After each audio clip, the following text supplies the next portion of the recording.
Dear students, आज हम लोग 2023 के प्रीवियस ईयर क्वेश्चन को डिस्कस करने जा रहे हैं और एक क्वेश्चन नंबर 4 है जो एग्जामिनेशन में आया है। इस क्वेश्चन को लगाने से पहले आप लोग कॉपी पेन ले लीजिए, अपने इस आंसर को पहले लिख लीजिए और फिर कंपेयर करिएगा कि क्या क्या पॉइंट्स आपके पास हैं और क्या क्या मिसिंग है। तो चलिए डिस्कस करते हैं क्या क्वेश्चन है। क्वेश्चन अगर आप देखिएगा तो संसदीय संप्रभुता के प्रति ब्रिटिश एवं भारतीय दृष्टिकोणों की तुलना करें और अंतर बताएं। Compare and contrast the British and Indian approaches to parliamentary sovereignty. ये क्वेश्चन है कि भारत के संसदीय संप्रभुता को ब्रिटेन के संसदीय संप्रभुता के साथ तुलना करना है और उसमें अंतर आपको समझाना है, कंपेयर करना है और डिफरेंस आपको बताना है। तो सबसे पहले बात तो आपको यह समझना है कि हमारी जो पार्लियामेंट्री सिस्टम है ये ब्रिटेन के पार्लियामेंट्री सिस्टम पे ही बनाई गई है। हमारे जो गवर्नमेंट ऑफ इंडिया एक्ट 1935 था उसका लगभग 75% जो प्रोविजंस हैं वो हमारे कॉन्स्टिट्यूशन में अडॉप्ट किया गया।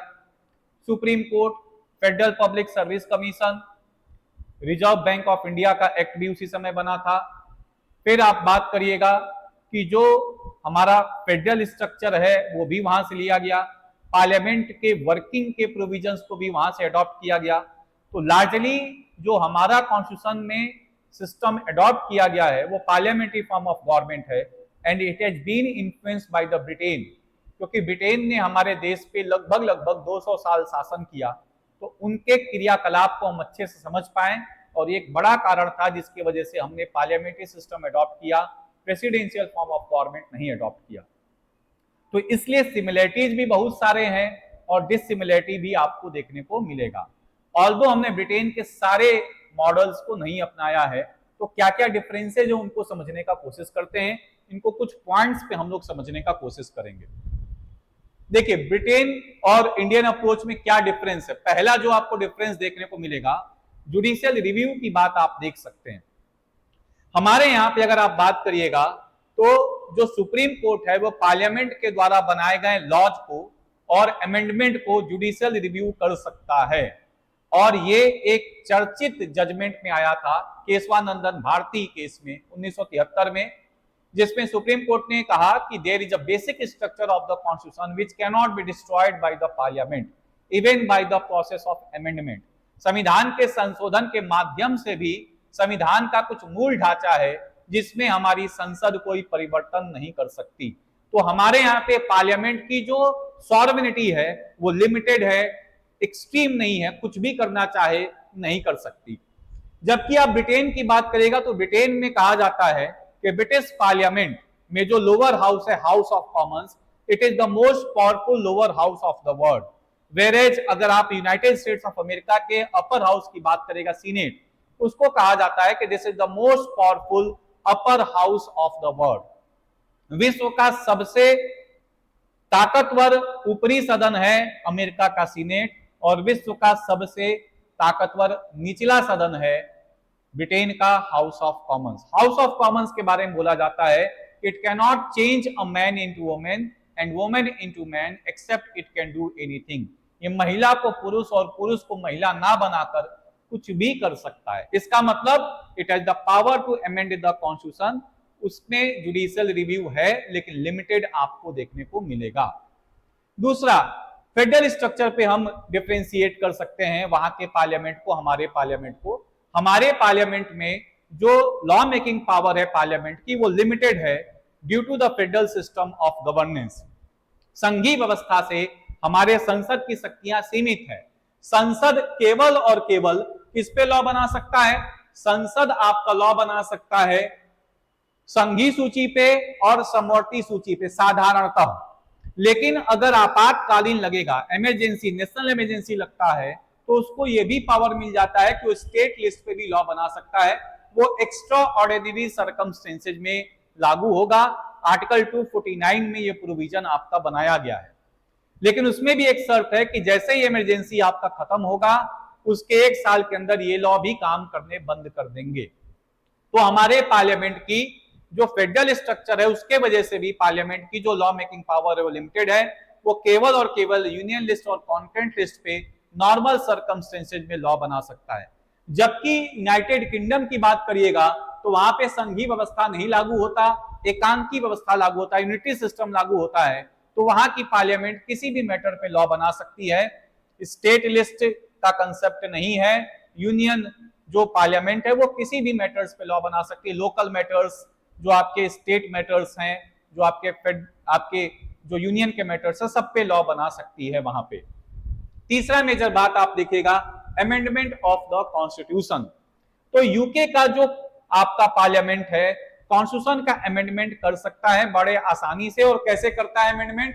सिंपल मेजॉरिटी से वो अमेंडमेंट करता है, सिंपल मेजॉरिटी से अमेंडमेंट करता है। हमारे देश में अगर आप बात करिएगा तो हमारा जो पार्लियामेंट है सिंपल मेजॉरिटी से अमेंडमेंट नहीं करता। वो 368 के अंदर जो अमेंडमेंट करता है वो स्पेशल मेजॉरिटी से करता है। और उसमें भी दो तरह के अमेंडमेंट हैं। जो फेडरल मैटर्स नहीं है, संघीय मामले नहीं है, उसमें स्पेशल मेजॉरिटी की जरूरत पड़ती है। 2/3 member of parliament present and voting and that should be more than 50% of the strength of the house. 2/3 सांसद जो मौजूद हैं, जो मतों का प्रयोग कर रहे हैं, और वह उस सदन के 50% बहुमत से ज्यादा होना चाहिए, तभी जाके संशोधन होगा। और संघीय मामला है तो स्पेशल मेजॉरिटी के साथ साथ 50% of the states will ratify it with simple majority. तो वहां पे अगर अमेंडमेंट ऑफ द कॉन्स्टिट्यूशन होगा सिंपल मेजॉरिटी से आपका होगा। हमारे यहाँ पे अमेंडमेंट अगर कॉन्स्टिट्यूशन का होगा तो स्पेशल मेजॉरिटी से होगा। रिजिड कुछ मामलों में हमारा कॉन्स्टिट्यूशन है, तो पार्लियामेंट की पावर कॉन्स्टिट्यूशन को अमेंड करने की वो भी लिमिटेड है। फेडरल मैटर्स में उसको 50% राज्यों से साधारण बहुमत से सहमति लेनी पड़ेगी। Centre has to agree 50% of the state to amend the process by simple majority, तभी जाके बात बनेगा। अगला बात आप देखिएगा इंडिविजुअल राइट्स। तो वहां पे अगर आप बात करिएगा तो जो ब्रिटेन का पार्लियामेंट है वो इंडिविजुअल राइट्स को लेके अगर आप बात करिएगा तो वो कोई भी अमेंडमेंट कर सकता है। आपने अभी देखा कि it can not change a woman into man और man into woman except it can do anything. तो वहां का जो राइट्स आपके डिटरमाइन होता है वो कोर्ट्स के जजमेंट के माध्यम से डिटरमाइन होता है कि क्या क्या राइट्स होंगे सिटीजन्स के। हमारे यहाँ पे कॉन्स्टिट्यूशन में क्लियर कट पार्ट 3 में लिखा हुआ है कि ये राइट सिटीजन्स को दिए जाएंगे। और protector of the fundamental rights किसको बनाया गया है? हमारे यहाँ पे सुप्रीम कोर्ट और हाई कोर्ट को। वैसे तो सुप्रीम कोर्ट को डेजिग्नेट किया गया है, लेकिन फर्स्ट अपील आप हाई कोर्ट में भी कर सकते हैं आर्टिकल 226 के अंदर और आर्टिकल 32 के अंदर सुप्रीम कोर्ट में। तो आप देखिएगा कि जो इंडिविजुअल राइट्स का प्रोटेक्टर हमारे देश में कौन है? कोर्ट्स हैं। और पार्लियामेंट हमारे देश में फंडामेंटल राइट्स को अमेंड कर सकता है, लेकिन उन फंडामेंटल राइट्स को अमेंड नहीं कर सकता जो basic structure of the constitution का पार्ट बनते हैं। जैसे आप देखिएगा कि 44th कॉन्स्टिट्यूशन अमेंडमेंट एक्ट से आपकी राइट टू प्रॉपर्टी वापस ले ली गई। सुप्रीम कोर्ट में जब मामला गया तो सुप्रीम कोर्ट ने कहा कि ये अमेंडमेंट ठीक है क्योंकि right to property basic structure का पार्ट नहीं है। मान लीजिए कल को पार्लियामेंट ये कहे कि राइट टू लाइफ नहीं होगा सिटीजन्स का, जो आर्टिकल 21 में है, सुप्रीम कोर्ट इसको नल एंड वॉइड कर देगा क्योंकि article 21 forms the basic structure of the constitution. तो ये बात आप देखिएगा कि वहां का पार्लियामेंट इंडिविजुअल राइट्स को लेके अमेंडमेंट कर सकता है, वो भी सिंपल मेजॉरिटी से। हमारे देश का पार्लियामेंट इंडिविजुअल राइट्स को लेके अमेंडमेंट कर सकता है, लेकिन केवल उन्हीं राइट्स को अमेंड कर सकता है जो बेसिक स्ट्रक्चर के पार्ट नहीं है। अगर वो बेसिक स्ट्रक्चर के पार्ट हैं तो उसमें अमेंडमेंट नहीं किया जा सकता। अमेंडमेंट अगर करना भी है तो उनको बढ़ाने के लिए किया जा सकता है, घटाने के लिए नहीं किया जा सकता है। जैसे 21 में 21A आपने जोड़ा राइट टू एजुकेशन, तो वो 21 को और मजबूती प्रदान कर रहा है, उसको कमजोर नहीं कर रहा। ऐसा अमेंडमेंट आप कर सकते हैं। अगला बात आप देखिएगा इमरजेंसी पावर्स। तो अगर आप बात करिएगा तो हमारे पार्लियामेंट के पास इमरजेंसी पावर्स हैं और बहुत वाइड इमरजेंसी पावर्स हैं। जैसे ही हमारे देश में नेशनल इमरजेंसी 352 में इन्वोक होता है, पूरा का पूरा देश यूनिटी सिस्टम में कन्वर्ट हो सकता है, कर दिया जाएगा अगर यूनियन चाहेगा तो। यूके में जो इमरजेंसी प्रोविजंस अगर लगते हैं तो वहां के यूनियन के पास एक्सट्रीम पावर है, कोडिफाइड नहीं है, कहीं पे उसको संहिताबद्ध नहीं किया गया है। हमारे देश में इमरजेंसी में भी पार्लियामेंट की पावर सीमित है, संहिताबद्ध है, क्या कर सकता है क्या नहीं कर सकता वो भी बताया गया है। 358 में, 359 में कौन से फंडामेंटल राइट्स लगेंगे, कौन से हटेंगे, वो भी बताया गया है। यूके में ऐसा नहीं है। यूके में इमरजेंसी बातें अगर लगती हैं तो वहां के पार्लियामेंट के पास कंप्लीट पावर होगा, कुछ भी कर सकता है। फिर अगला बात आप देखिएगा कॉन्स्टिट्यूशनल फाउंडेशन। तो हमारे देश में अगर आप बात करिएगा तो जो कॉन्स्टिट्यूशनल फाउंडेशन हमारे देश में रखा गया है वो सेपरेशन ऑफ पावर का कंसेप्ट है। एग्जीक्यूटिव, लेजिस्लेचर, जुडिशरी सब अलग अलग है, उसमें भी पार्लियामेंट की पावर लिमिटेड है। यूके में एग्जीक्यूटिव, लेजिस्लेचर, जुडिशरी अलग है, लेकिन वहां पे आप कहिएगा कि इनकी जो लेजिस्लेचर की पावर लिमिटेड है, ऐसा नहीं है। लेजिस्लेचर की पावर अनलिमिटेड आपको देखने को मिलेगा। और वहां पे क्योंकि रिटेन कॉन्स्टिट्यूशन नहीं है, अनरिटेन कॉन्स्टिट्यूशन है, हमारे देश में लिखित संविधान है, रिटेन कॉन्स्टिट्यूशन है, तो कॉन्स्टिट्यूशनल फाउंडेशन रिटेन कॉन्स्टिट्यूशन से निकल के आता है, जिसमें सबके फंक्शंस को क्लियर कट लिखा गया है। एग्जीक्यूटिव का क्या फंक्शन होगा, लेजिस्लेचर का क्या फंक्शन होगा, जुडिशरी का क्या फंक्शन होगा। यूके में आप देखिएगा बहुत सारे कन्वेंशंस का यूज होता है। यूके में कॉन्स्टिट्यूशन तो है ही, इसके अलावा बहुत सारी चीजें ऐसी हैं जो कॉन्स्टिट्यूशन की तरह काम करती हैं, जैसे लीगल लुमिनरी के द्वारा कोई कमेंट, पार्लियामेंट द्वारा बनाया गया कोई लॉ, एग्जीक्यूटिव के द्वारा बनाए गए रूल्स रेगुलेशंस, ये सब कॉन्स्टिट्यूशन का पार्ट बन जाते हैं। हमारे देश में कॉन्स्टिट्यूशन एकदम अलग है और जो लॉज बनाए जाते हैं पार्लियामेंट के अलग हैं। तो एक हमारे देश में लॉज का सोपान क्रम है, सबसे सुप्रीम लॉ हमारे देश में कॉन्स्टिट्यूशन है, उसके नीचे पार्लियामेंट के द्वारा बनाए गए लॉज हैं, फिर उसके नीचे रूल्स रेगुलेशंस बनाए गए हैं एग्जीक्यूटिव के द्वारा। यूके में ऐसा कोई डिफरेंस आपको नहीं देखने को मिलेगा। वहां पे एक संविधान है, लेकिन अगर पार्लियामेंट लॉ बनाता है वो भी कॉन्स्टिट्यूशन का पार्ट बन जाएगा। अगर एग्जीक्यूटिव ने कोई रूल्स रेगुलेशंस बनाया वो भी कॉन्स्टिट्यूशन का पार्ट बन जाएगा। तो ये आपको देखने को मिलेगा कि ये डिफरेंसेज हैं जिस पे आप बात कर सकते हैं। अब कुछ डिफरेंसेज आपने देखा, कुछ यहाँ पे डिफरेंसेज के साथ साथ कुछ सिमिलरिटी भी आप देख सकते हैं। प्लस एक पॉइंट और आप देख सकते हैं डिफरेंस में कि वहां पे एक कंसेप्ट है पार्लियामेंट में शैडो कैबिनेट का। हमारे देश में वो कंसेप्ट पूरी तरह से नहीं अपनाया गया है, हालांकि थोड़ा बहुत उसका उपयोग होता है लीडर ऑफ अपोजिशन के रूप में। छाया कैबिनेट वहां पे काम करता है, जो भी वहां पे रूलिंग पार्टी होती है उस रूलिंग पार्टी के जितने भी मिनिस्टर्स होते हैं उनके अपोजिशन पार्टी के द्वारा उसी तरह के मिनिस्टर्स आपके बनाए जाते हैं। जैसे आप यहां पे देख सकते हैं, जैसे वहां पे मान लीजिए रूलिंग पार्टी है, रूलिंग पार्टी का प्राइम मिनिस्टर है, फाइनेंस मिनिस्टर है, डिफेंस मिनिस्टर है, एक्सटर्नल अफेयर्स मिनिस्टर है। उसी तरह से जो अपोजिशन पार्टी होती है वो भी शैडो कैबिनेट बनाती है, तो अपने में से ही किसी को वो क्या कर देगा, shadow prime minister, shadow finance minister, shadow defence minister. इनका काम क्या होता है, ये इनको चेक करते रहते हैं कि ये ठीक से काम कर रहे हैं कि नहीं। ऐसा नहीं है कि जो डिफेंस मिनिस्टर को हम शैडो डिफेंस मिनिस्टर बनाए हैं वो प्राइम मिनिस्टर की अकाउंटेबिलिटी नहीं इंश्योर कर सकता, लेकिन 1 to 1 मार्किंग करने के लिए ऐसा काम आपका किया गया है, ताकि जो वहां के मिनिस्टर्स हों उनकी अपोजिशन के प्रति अकाउंटेबिलिटी बनी रहे। हमारे देश में भी ऐसा कंसेप्ट है लीडर ऑफ अपोजिशन का, हालांकि बहुत बृहद स्तर पे उसका उपयोग नहीं होता है। तो ये आप देख सकते हैं। अब जो पॉइंट आपको जानना है, सिमिलरिटीज कुछ देख लीजिए, क्या क्या सिमिलरिटीज हैं पार्लियामेंट्री सॉवरेनिटी के अंदर।